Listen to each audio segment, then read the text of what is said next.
O ano é 2021. Eu tô no terceiro ano do ensino médio, com a ambição na cabeça de entrar na USP e fazer audiovisual. Acho que toda pessoa que tá no terceiro pensa dessa forma. Enfim, o plano pro ano era esse: estudar pra caralho, pra talvez ter o lifestyle de entrar numa faculdade federal e morar em São Paulo em uma república. Minha condição financeira é boa, então eu estudava em uma escola particular. O ano letivo começou no EAD. Definitivamente não era o que eu queria, mas era o que as circunstâncias podiam me dar. Decidi que não ia usar cadernos físicos, e sim fazer tudo completamente digital. Eu craqueei o OneNote e criei um caderno para cada matéria. Eu estava pronta, usei tudo ao meu favor. Comprei Ring Fit Adventures e comecei a me exercitar todos os dias. Também comecei a dormir cedo. Tudo que eu podia fazer para aumentar um pouquinho a minha chance de entrar, eu fiz. As aulas finalmente começaram e eu percebi que eu estava tendo dificuldade de me concentrar tanto assim. Olhar para o lado e só ver minha parede simplesmente não era a mesma coisa que ver aquele monte de gente estudando. Então, mais uma vez, eu tentei usar cartas a meu favor. Conheci um servidor do Discord chamado Study Together, onde você ligava a câmera e estudava com mais um monte de gente. Era perfeito. Eu olhava para o meu caderno e quando eu olhava para frente, tinha um monte de gente estudando comigo. Aquilo era tudo que eu precisava. O efeito biblioteca que você tem quando chega em um lugar e todo mundo lá está focado, estava acontecendo. Se você conhece o básico de psicologia, provavelmente sabe que se todo mundo ao seu redor está fazendo alguma coisa, inevitavelmente passa pela sua cabeça que você tem que se encaixar. Entretanto, nesse caso, não era um monte de gente fumando cigarro ou bebendo vodka. Eram boas influências, dispostas a conversar durante as pausas e simplesmente dando o seu melhor enquanto o mundo estava um clusterfuck total. Isso me deu forças para continuar. Eu criei uma playlist para focar nos estudos e foi ali que tudo começou a ir ladeira abaixo. Em dezembro de 2020, eu estava assistindo uma live de um streamer chamado Yayo Delariva, e lá existe com frequência algo chamado Song Requests. Você podia colocar as músicas que quiser para tocar na live, e isso era um ótimo jeito de conhecer artistas novos. Foi então que outro streamer, chamado de Phosphohydro, colocou Mr. Kill Myself, da Silver Slut. Essa música, sem todo o apego emocional que eu tenho por ela, é resumidamente um drum and bass um pouco ambiente, baterias insanas, baixos ácidos, uma pessoa gritando 2 vezes a cada 4 tempos, algo assim. Eu não entendo muito de teoria musical e derivados.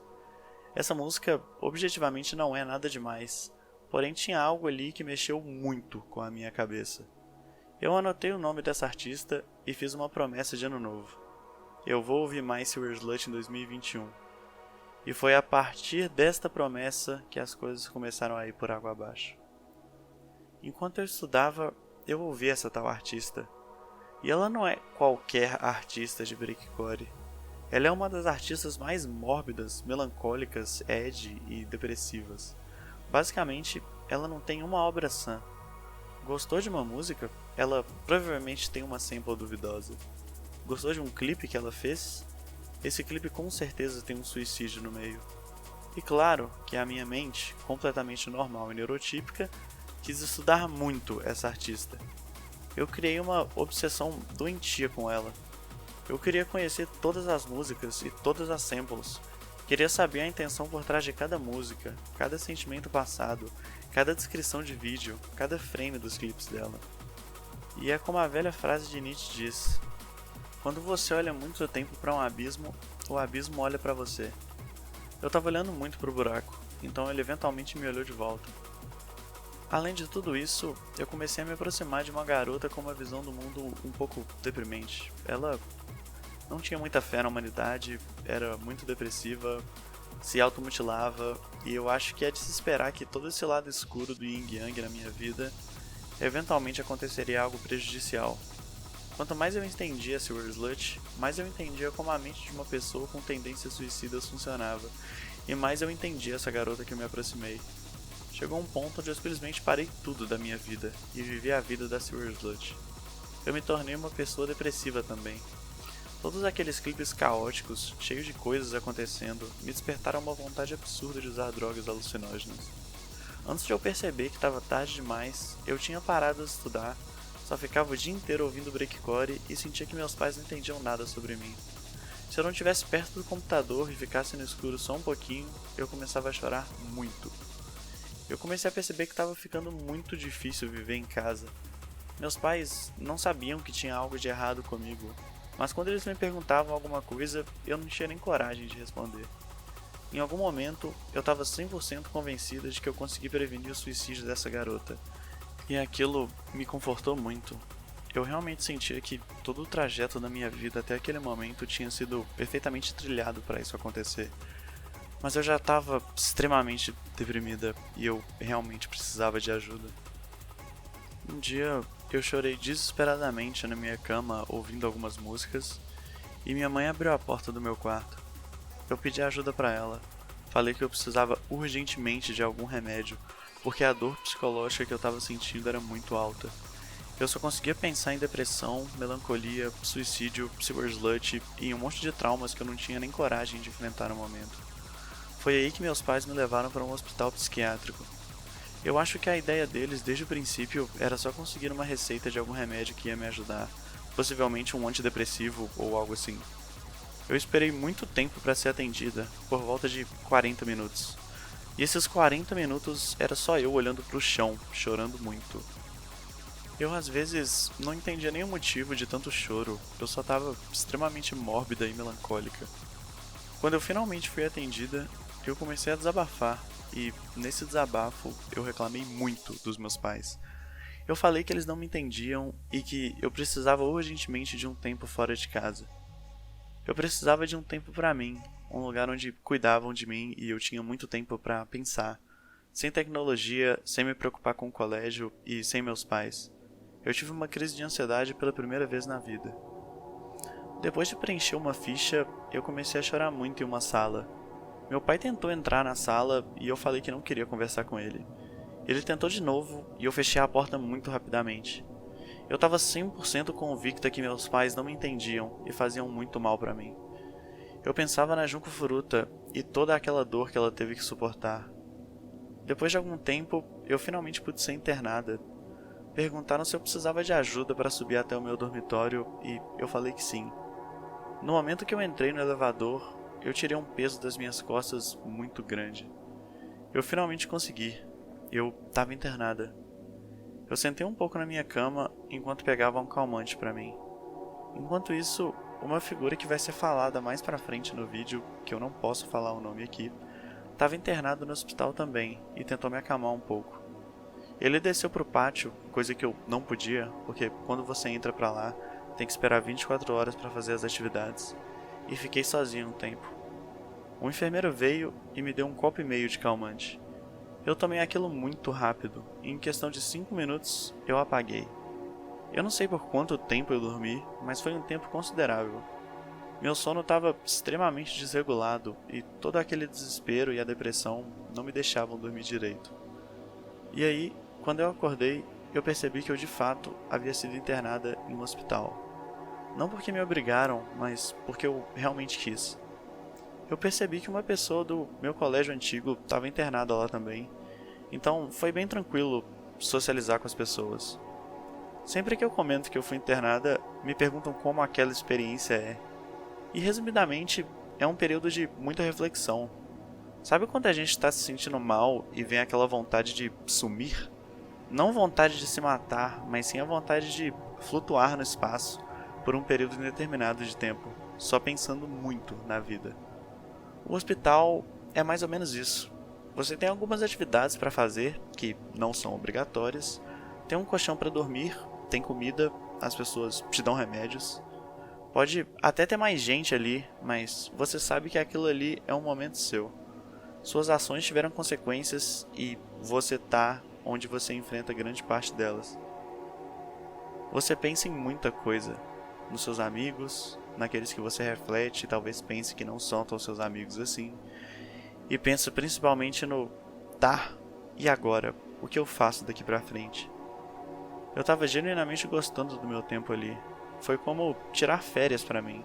só que 2 meses mais cedo do que o colégio tinha proposto. Porém, um problema começou a surgir quando eu estava lá dentro. Lembra a pessoa que me acolheu quando eu cheguei no meu quarto? Pois então, ela começou a agir de uma forma estranha. Um período da minha vida bem deturpado aconteceu na minha adolescência, onde eu saía com homens bem mais velhos que eu e transava com eles.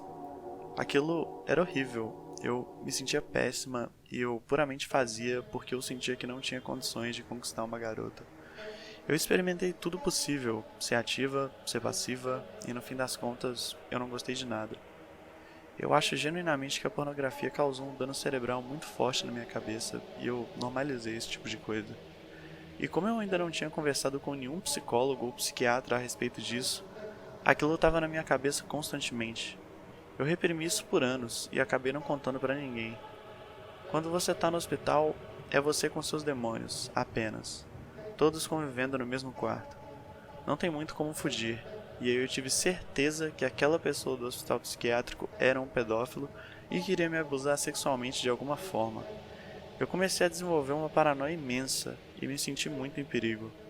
Me deram um antipsicótico para melhorar a situação e falaram que precisavam chamar meus pais para ficarem comigo. Eu realmente queria que o tempo no hospital fosse um tempo só meu, mas já estava fora do controle. Passou algum tempo e lá estava meu pai. Eu tive que contextualizar muita coisa para ele e ele decidiu ficar lá. Eu fiquei uma semana no hospital e acho que no terceiro dia ou algo assim, meus pais ficaram lá o tempo todo, até a minha eventual alta. Foi algo que eu aceitei e eu ficava perto dos meus parentes toda vez que eu me sentia ameaçada de alguma forma. Até os meus 18 anos, minha vida tinha sido estável, e agora eu estava em um lugar definitivamente atípico para mim. E, como sempre, ninguém acreditava que aquele cara de fato queria fazer alguma coisa comigo, mesmo ele uma vez abrindo o banheiro quando eu estava lá. Acabou que o que era para ser ótimo ficou muito problemático, e eu tive que fugir dali o mais rápido possível. Só me comportei do jeito mais neurotípico possível, e depois de uma semana lá dentro, eu estava no mundo real. De novo.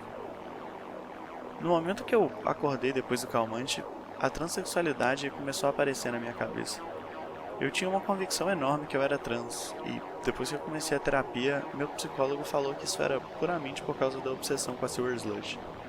Aí eu deixei isso de lado por um tempo, mas comecei a fazer crossdressing. Aos poucos, esse sentimento começou a voltar. Eu usava as redes sociais e o tempo todo estudava como ser mais feminina ou o que difere um homem de uma mulher para tentar ir pro lado mais feminino.